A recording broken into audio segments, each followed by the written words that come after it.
integral cos 3x sin 2x dx.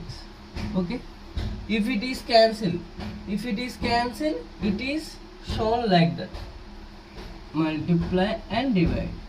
Now these two has to come integral inside, 1 by 2 integral 2 cos 3x sin 2x dx.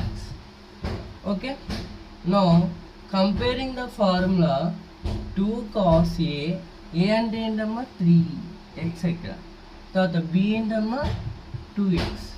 now we can write as of integral sin 3x plus 2x. okay, it is cos means we should have to write minus sin 3x minus 2x dx.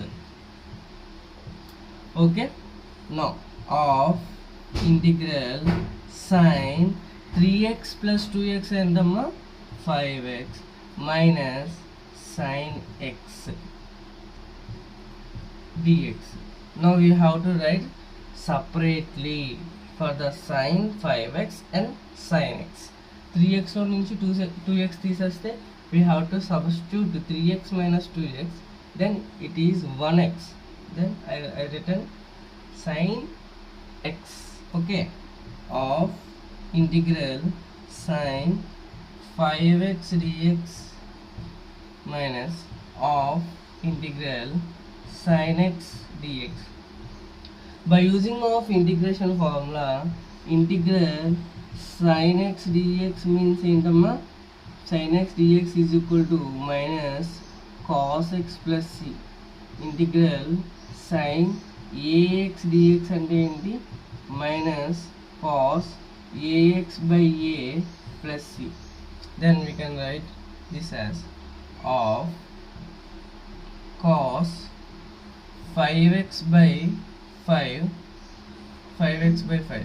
minus of minus cos 5x by 5 minus cos x plus c.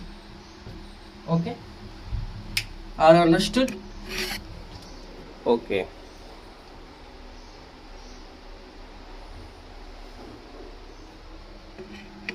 it is clear to all of you?